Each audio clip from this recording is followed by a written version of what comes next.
तालुक्यातील मौजे आंबोडी येथील अनुसूचित जाती प्रवर्गातील जवळपास 131 ते 148 या गट क्रमांकामधील जवळपास बाधित 17-18 शेतकरी आज या ठिकाणी गेल्या 4 दिवसापासून बेमुदत उपोषणासाठी बसलेले आहेत। तर याच्या मागची जर आपण पार्श्वभूमी थोडीशी समजून घेतली तर महाराष्ट्र जमीन महसूल संहितेअंतर्गत 143 संहितेअंतर्गत ज्या पद्धतीने पुणे स्थित हडपसर स्थित अनवर शेख म्हणून जे इसम आहेत त्यांनी ह्या कलमाखाली तहसीलदारांकडे एक रस्त्यासाठी अर्ज केला होता। तर तो अर्ज प्राप्त झाल्यानंतर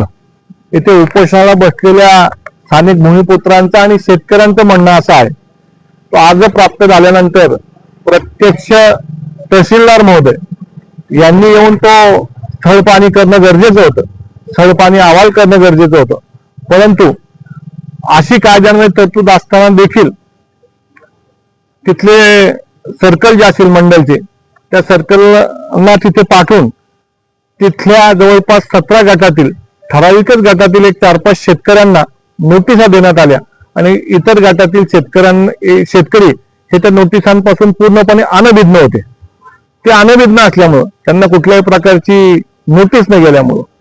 माननीय सर्कल महोदयांनी जो तहसीलदारांकडे आपला स्थळपाणी अहवाल नमूद केला त्या स्थळपाणी अहवालाला किंबहुना स्थळपाणी अहवालाला स्थगिती द्यावी अशा स्थानिक शेतकऱ्यांचं म्हणणं असताना देखील खरं तर तहसीलदार महोदयांनी तो अर्ज मंजूर केला, मला वाटतं बरोबर ना। तो अर्ज मंजूर केल्यानंतर तिथल्या भूमिपुत्रांचा आणि स्थानिक शेतकऱ्यांचा एका अर्थी रोष उफाळून आला। खर तरी महसूल संहिता आणि त्या अंतर्गत येणारी आचारसंहिता कुठल्या नियमान्वये जिथे बाबा रस्ते सगळ्या नंबरचे असतील, बरोबर दादा, अशा ठिकाणच्या रस्त्यांना खरं ह्या गोष्टी लागू होत असताना एक प्रकारे खऱ्या अर्थाने डागडपटशाहीचा दडपशाहीचा प्रलोभनांचा वापर करून तिथल्या स्थानिक भूमिपुत्रांना आणि शेतकऱ्यांना विश्वासात न घेता एक प्रकारचा अन्याय करायचं काम स्थानिक प्रशासन असेल अथवा खरेदीदार असतील ह्या दोघांच्या संगनमताने समन्वयात झालेलं आहे। तर निश्चितपणे ह्या शेतकऱ्यांचं आणि भूमिपुत्रांचं म्हणणं रास्त आहे। ते म्हणणं ऐकून घेण्यासाठी देखील गेल्या 4 दिवसापासून शासनाचा कुठलाही प्रशासकीय पातळीवर प्रतिनिधी आला नाही, ह्याचं खरं तर आमच्यासारख्या व्यक्तीला खेद वाटतं।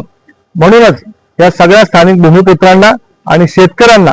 शिवसेना उद्धव बाळासाहेब ठाकरे पक्षाच्या वतीने पाठिंबा जाहीर करण्यासाठी, त्यांचं म्हणणं ऐकून घेण्यासाठी, त्यांच्या म्हणण्यानुसार शासकीय दरबारी पाठपुरावा करण्यासाठी, प्रशासनाकडे आमच्या मागण्या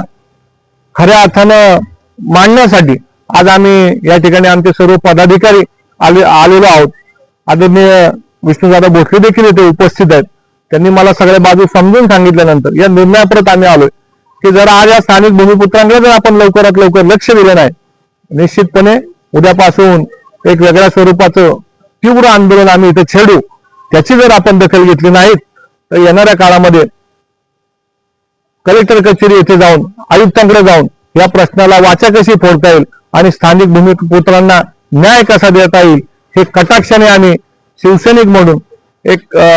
लोकप्रतिनिधी म्हणून निश्चितपणे याचा पाठपुरावा करू। खरं तर आज आमची या सगळ्या चर्चेच्या अनुषंगाने जेव्हा मी दादांना आदरणीय विचारलं की दादा शासनाच्या प्रशासनाच्या वतीने कोणी येऊन गेलं का, दादा म्हटले नाही, पहिल्या दिवशी फक्त कोणीतरी आले आणि त्यांनी सांगितलं की बाबा आदर्श आचारसंहितेचा भंग होण्या म्हणून तुम्ही उपोषणाला बसू नका। मला वाटलं कदाचित तुमच्या प्रश्न समजून घेण्यासाठी ते लोक आले असतील, परंतु खरं तर इथं उलट चित्र बघायला मिळालं की तुम्ही इथे बसू नका, परंतु ज्या जनसेवेसाठी, ज्या लोकांच्या जनतेच्या कामासाठी आपण इथे बसलेलो आहोत, इलेक्शन म्हणजे हीच जनसेवा नव्हे तर जनतेच्या प्रशासनाच्या दारात आलेल्या माणसाचं म्हणणं ऐकून घेणं ही सुद्धा चांगल्या आणि उत्तम प्रकारची एक जनसेवाच म्हणावी लागेल। आणि त्या जनसेवेला पाठ दाखवून आपण जर इतर कामामध्ये व्यस्त व्यग्र असताल तर निश्चितपणे हे त्या पुरोगामी महाराष्ट्राचं किंबहुना या व्यवस्थेचं अपयश म्हणायला लागेल, दुर्दैव म्हणायला लागेल। जर आज आपण या प्रश्नावर जर कुठल्या अनुषंगाने प्रशासनाने जर दखल घेतली नाही, जबाबदार माणूस जर कोणी इथे पाठवला नाही तर निश्चितपणे उद्यापासून हे आंदोलन अधिक तीव्र स्वरूपात, उग्र स्वरूपात इथे आम्हा सर्वांच्या वतीने राबवलं जाईल, याची नोंद तात्काळ आदरणीय तहसीलदार महोदय असतील, त्यांनी कोणी स्थळपाहणी केली असेल, स्थळपाहणी अहवाल केले असतील, पंचनामे केले असतील, आपलं म्हणणं मांडलं असेल, त्या अधिकाऱ्यांना देखील मी यातनं इशारा देऊ इच्छितो की लवकरात लवकर गोरगरीब जनतेला न्याय द्या, अन्यथा आम्हाला आंदोलनाचं उग्र हत्यार उचलायला लावू नका, एवढं त्या निमित्ताने मी सांगतो आणि माझे 2 शब्द थांबवतो आणि परत एकदा आंदोलन करताना आश्वस्त करतो की अजिबात काळजी करू नका. आम्ही सर्वच जण, आदरणीय विष्णुदादा असतील, आमचा शिवसेना उद्धव बाळासाहेब ठाकरे पक्ष असेल, व्यक्तिशः आम्ही जगताप कुटुंबी असेल, आम्ही सर्वच जण, आमचे स्वराज्य सेवा संघ असेल, आम्ही सर्वच जण आपल्या पाठीशी ठामपणे उभे आहोत. आपल्या केसाला तर जाऊ द्या, बाकीची गोष्ट ना, त्या गोष्टी सोडून द्या, परंतु तुमची उद्याच्या उद्या दखल घ्यायला लावू, एवढे निश्चितपणे या ठिकाणी आपल्याला आदरपूर्वक नमूद करतो आणि माझे 2 शब्द थांबवतो. जय हिंद, जय महाराष्ट्र.